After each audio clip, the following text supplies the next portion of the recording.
हाँ जी, good morning students. बेटा अब हम अपना जो कम्युनिकेशन स्किल्स जो हमारा चैप्टर चल रहा है, चैप्टर नंबर 1, उसका सेशन नंबर 6 हम रीड करेंगे।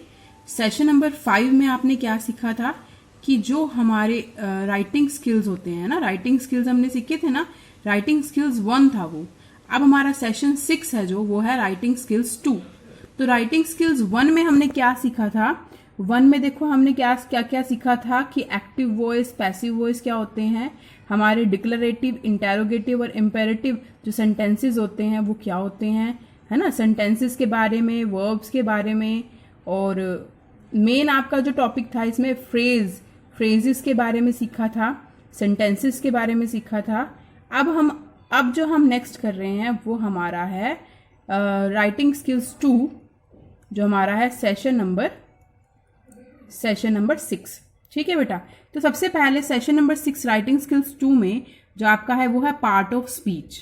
ठीक है, पार्ट ऑफ स्पीच आपने इंग्लिश में भी पढ़ा होगा कि पार्ट ऑफ स्पीच का मतलब क्या होता है। ठीक है, तो अब इसको पढ़ते हैं हम। Part of speech are the basic categories of words according to their function in a sentence. ठीक है, एक सेंटेंस के अंदर जो वर्ड्स की कैटेगरीज होती हैं, ठीक है, वो होती हैं पार्ट ऑफ स्पीच। ओके बेटा। English has 5 main parts of speech. English के पास 5 मेन पार्ट्स होते हैं स्पीच के। कौन कौन से? सबसे पहले होता है नाउन, फिर होता है प्रोनाउंस, फिर होता है एडजेक्टिव, वर्ब्स एंड एडवर्ब्स। ठीक है बेटा, तो ये कौन कौन से हैं? 5 मेन पार्ट्स। ठीक है, तो इन्हीं 5 मेन पार्ट्स को हम आगे पढ़ेंगे। ठीक है, along with these main parts of speech there are some supporting parts of speech also, namely preposition। और कौन कौन से होते हैं? prepositions, conjunctions, interjections and articles। ठीक है, speech consists of a group of sentences and sentence is a collection of group। ठीक है, स्पीच का मतलब होता है सेंटेंसेस का ग्रुप, और सेंटेंस का मतलब क्या होता है? Collection of group that has some meaning. ऐसे ग्रुप्स का कलेक्शन जिसका कोई मीनिंग हो। ठीक है, a sentence always begin with a capital letter. एक सेंटेंस हमेशा कैपिटल लेटर से स्टार्ट होता है और एंड किससे होता है? फुल स्टॉप से। ठीक है, और क्वेश्चन मार्क और एन एक्सक्लामेशन मार्क। ठीक है, मतलब सबसे एंड में, सेंटेंस के एंड में या तो फुल स्टॉप लगता है या क्वेश्चन मार्क या एक्सक्लामेशन मार्क। ठीक है, एक्सक्लामेशन मार्क आपको पता है कैसा होता है? 1 लगा के नीचे डॉट लगाते हैं, वो होता है एक्सक्लामेशन मार्क। ठीक है, उसके बाद मतलब आपको इतना समझ आया कि पार्ट ऑफ स्पीच क्या है? पार्ट ऑफ स्पीच का मतलब होता है कि जो वर्ड्स की ऐसी कैटेगरीज जिसकी हेल्प से अकॉर्डिंग टू देयर फंक्शन, उनके फंक्शन की हेल्प से हम क्या बनाते हैं, उनके फंक्शंस की हेल्प से हम क्या बनाते हैं? सेंटेंस। ठीक है, पार्ट ऑफ स्पीच क्या होता है? Are the basic categories of words. Words की बेसिक कैटेगरीज है according to their function in a sentence. ठीक है बेटा, और पार्ट ऑफ स्पीच कौन कौन से होते हैं इंग्लिश में? नेमली कौन कौन से हैं? नाउन्स, प्रोनाउंस, वर्ब्स, एडवर्ब्स, ठीक है, एडजेक्टिव्स, है ना। तो ये सब आपके क्या होते हैं? Part of speech. और इसके अलावा कौन कौन से हैं? प्रेपोजिशंस, कंजक्शंस, इंटरजेक्शंस, ठीक है, आर्टिकल्स एटसेट्रा। उसके बाद अब हम आगे पढ़ते हैं। अब हमने ये सारे पार्ट ऑफ स्पीच को एक एक करके रीड करना है। सबसे पहले हमारे पास है नाउन। तो नाउन की डेफिनेशन देखो बेटा क्या है? A noun is a name of a person, place, thing और आइडिया। नाउन का मतलब क्या होता है? संज्ञा। संज्ञा होता है ना हिंदी में। तो नाउन का मतलब क्या है?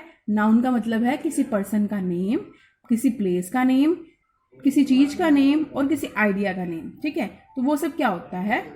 वो क्या होता है? Noun. Noun are often used with the article a and the, but not always.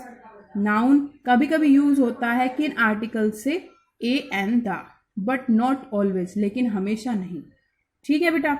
उसके बाद है एग्जाम्पल्स। अब एग्जाम्पल नाउन का क्या होगा? जैसे नाउन में है Shivani wrote a letter. Shivani wrote a letter में अब जो शिवानी है और जो लेटर है वो दोनों क्या हैं? दोनों नाउन्स हैं। ठीक है ना। नाउन क्या होता है? किसी पर्सन का नाम, तो इसमें पर्सन का नाम कौन सा है? शिवानी। और लेटर क्या है? लेटर इज अ थिंग, तो वो भी क्या हुआ? एक नाउन आपका। ठीक है बेटा। उसके बाद नेक्स्ट है प्रोनाउन। प्रोनाउन का मतलब क्या होता है? वैसे नॉर्मली प्रोनाउन का मतलब क्या होता है? प्रोनाउन का मतलब होता है जैसे हम प्रोनाउंस करते हैं, जैसे हम बोलते हैं वर्ड्स को, वो होता है हमारा प्रोनाउन। ठीक है। और प्रोनाउन को हिंदी में क्या बोलते हैं? सर्वनाम। क्या बोलते हैं? सर्वनाम। ठीक है। तो देखो प्रोनाउन क्या है? Pronoun is a word used in place of a noun. Pronoun एक ऐसा वर्ड है जो नाउन के प्लेस पे यूज किया जाता है। Pronoun can function as a subject, object और कॉम्प्लीमेंट इन अ सेंटेंस। ठीक है। प्रोनाउन को हम फंक्शन कर सकते हैं एज अ सब्जेक्ट, मतलब उसको एज अ सब्जेक्ट भी ले सकते हैं, ऑब्जेक्ट भी ले सकते हैं और कॉम्प्लीमेंट भी ले सकते हैं इन अ सेंटेंस। जैसे she is my class teacher, लिखा हुआ है यहाँ पे she is my class teacher, here she is a pronoun. तो यहाँ पे प्रोनाउन कौन सा है? शी, क्योंकि हमने गर्ल के लिए क्या यूज किया? हमने शी यूज किया, तो शी क्या हुआ? प्रोनाउन। ठीक है बेटा, समझ आ गया कि जब हम किसी नाउन की जगह पे यूज करते हैं जो, उसे बोलते हैं प्रोनाउन। पहले नाउन क्या था? शिवानी, तो शिवानी की जगह पे हमने यूज कर लिया शी, तो वो शी क्या बन गया? प्रोनाउन। ठीक है बेटा। उसके बाद है वर्ब्स। थर्ड आपका है वर्ब्स। वर्ब का मतलब हिंदी में क्या होता है? क्रिया। ठीक है। तो verbs are words that indicate some action. मैंने जब आपको बताया क्रिया, इसका मतलब क्या है? क्रिया का मतलब एक्शन। ठीक है। तो वर्ब्स आर वर्ड्स, वर्ब्स एक ऐसे वर्ड्स होते हैं जो इंडिकेट करते हैं सम एक्शन, किसी एक्शन को इंडिकेट करते हैं। ठीक है। दिस इसका एग्जाम्पल है he is very good orator. Okay, here is the main verb. अब इसमें मेन वर्ब कौन सी है?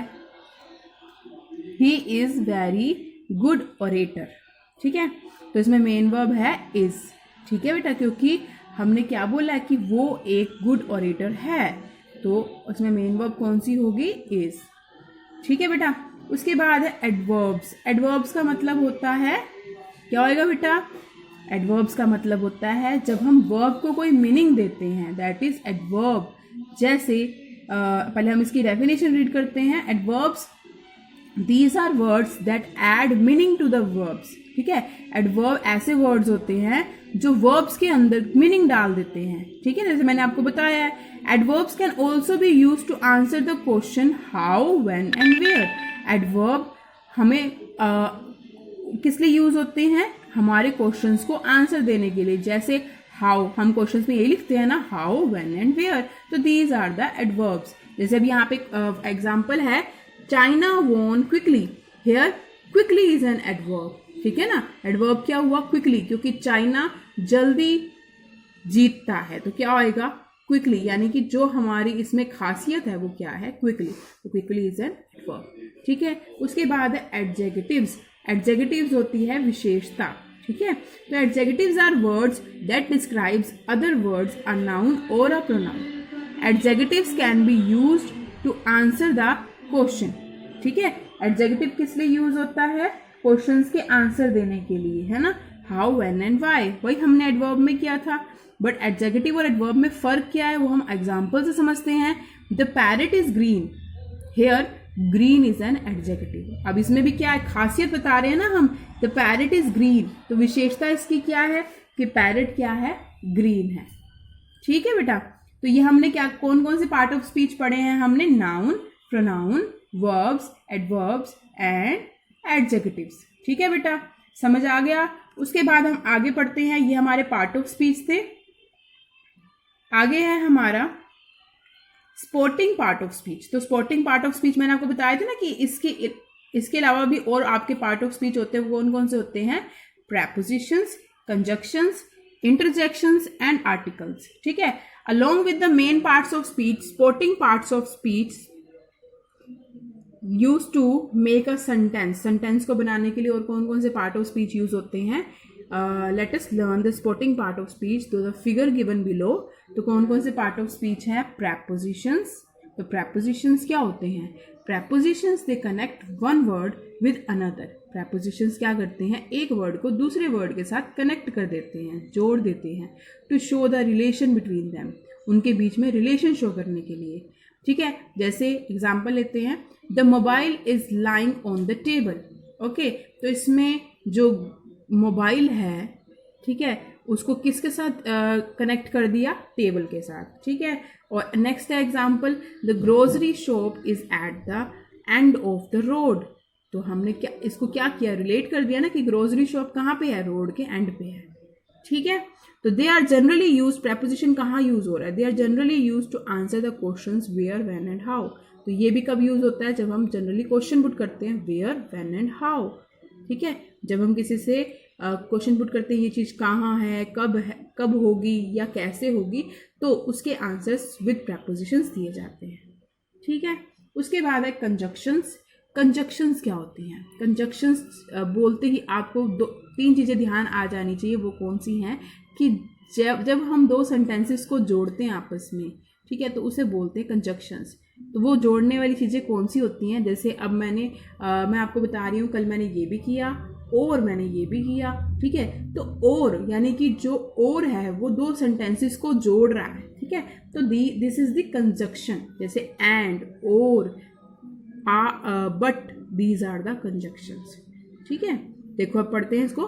Conjunctions are the words that join two noun, phrases or sentences, ठीक है।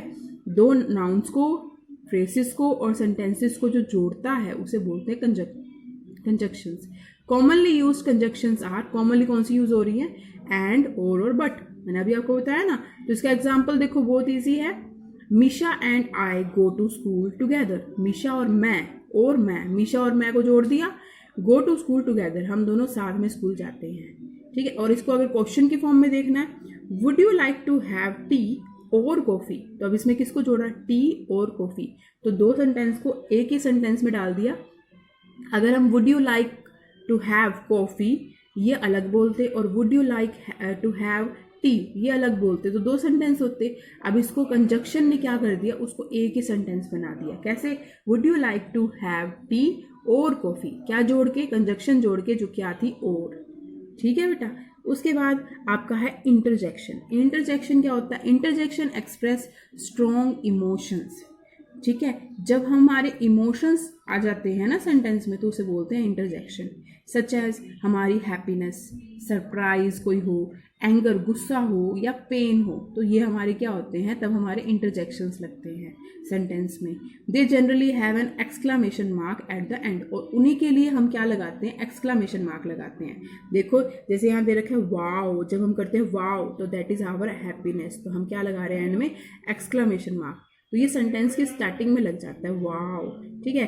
ओ नो, जब ऐसे हो तो हम सैड होते हैं, या हम, ठीक है, हम कुछ भी हो तो हम क्या लगाते हैं, एक्सक्लामेशन मार्क। थैंक्स, तो हम थैंक्स कर रहे हैं तब भी हम क्या लगाते हैं, एक्सक्लामेशन मार्क, ठीक है। तो दीज आर द इंटरजेक्शंस, ठीक है बेटा। उसके बाद है आपका जो फोर्थ है आपका, वो है आर्टिकल्स। आर्टिकल्स तो बहुत ईजी होते हैं। आर्टिकल्स बोलते हैं आपको क्या याद आ जाता है, ए, एन और द, है ना।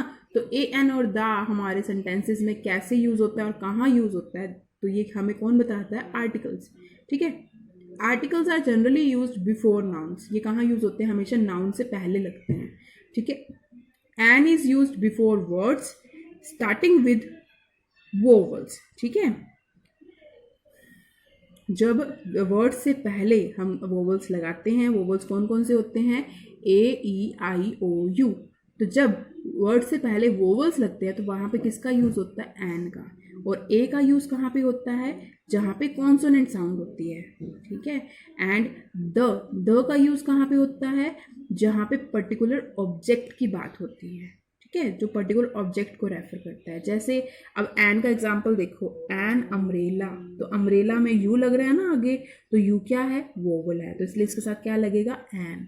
और बुक के साथ ए लग रहा है, तो बुक के साथ ए क्यों लग रहा है, क्योंकि वहाँ पे बुक जो है वो क्या है, नाउन है, ठीक है। और द मून इज शाइनिंग, अब जो मून इज शाइनिंग का मतलब, इसका मतलब द क्यों लगा यहाँ पे, क्योंकि जो मून है वो क्या है, एक पर्टिकुलर ऑब्जेक्ट है, ठीक है बेटा।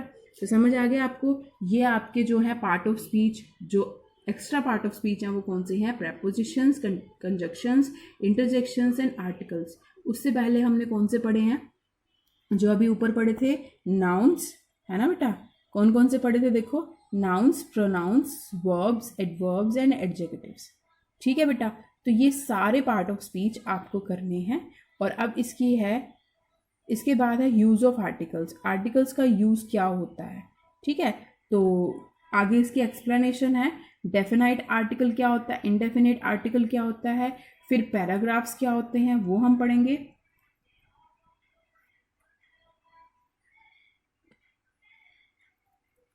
ठीक है, तो अब हम पढ़ते हैं इसके डेफिनेट आर्टिकल और इनडेफिनेट आर्टिकल। डेफिनेट आर्टिकल बहुत इजी है, कुछ नहीं है इसमें। The is called the definite article, ठीक है ना। आर्टिकल ए एन और द होता है ना, तो उसमें द जो होता है वो आपका डेफिनेट आर्टिकल होता है। क्यों?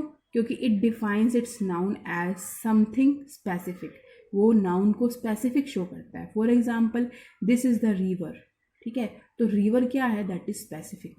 तो नाउन क्या हुआ, स्पेसिफिक जो शो कर रहा है किसी को, तो वो क्या होता है, वहाँ पे क्या लगता है, द। देखो यहाँ पे क्या है, this river is already known to the readers, ठीक है ना, समझ आया भी। ये रिवर जो है ये ऑलरेडी नोन है टू द रीडर कि रिवर क्या होता है, दैट अ स्पेसिफिक थिंग, ठीक है। तो स्पेसिफिक है तो उसके लिए क्या यूज़ होगा, द। उसके बाद इनडेफिनेट आर्टिकल। इनडेफिनेट आर्टिकल का मतलब है जहाँ पे क्या लगता है, ए और एन, ठीक है, उन्हें बोलते हैं इनडेफिनेट आर्टिकल्स। और ये कहाँ लगते हैं, they define their noun as something unspecific. जहाँ पे अनस्पेसिफिक चीज़ होती है वहाँ पे क्या लगता है, ए एन। जैसे this is a river, this is a river, तो this is previously unspecified river, मतलब जिसको हमने पहले स्पेसिफाई नहीं किया है वो वहाँ पे क्या लगेगा, अ। लेकिन जहाँ पे हम द लगा रहे हैं यानी कि डेफिनाइट आर्टिकल, वहाँ पे हम एक स्टोरी लिख रहे हैं और उसमें हमने रिवर के बारे में पहले बता दिया है, ठीक है, तो स्पेसिफाई कर दिया है। पर जब इनडेफिनेट आर्टिकल होता है वहाँ पे हमने रिवर के बारे में अभी नहीं, ठीक है। उसके बाद है पैराग्राफ्स। पैराग्राफ्स कुछ नहीं है, जब पैराग्राफ का मतलब क्या होता है, जब बहुत सारे सेंटेंसेस का ग्रुप बन जाता है तो उसे पैराग्राफ कहते हैं, है ना। A group of sentence that supports a common idea is called a paragraph. When you want to write about a different idea, simply start a new paragraph। जब भी आपको कोई नए आइडिया के बारे में लिखना होता है तो आप क्या करते हो, एक नया पैराग्राफ स्टार्ट कर देते हो। For example if you are writing a paragraph about your school, जब आप अपने स्कूल के बारे में कोई पैराग्राफ लिख रहे हो तो the first paragraph can be made और सेंटेंस अबाउट द नेम। सबसे पहला पैराग्राफ आप क्या लिखते हो, स्कूल का name, location, size and other detail of your school, है ना, तो यही लिखते हो ना। तो इन द नेक्स्ट पैराग्राफ आप क्या लिखते हो, you can write what you like about your school. Second paragraph में आप क्या लिखते हो कि आप स्कूल में क्या क्या लाइक करते हो, है ना।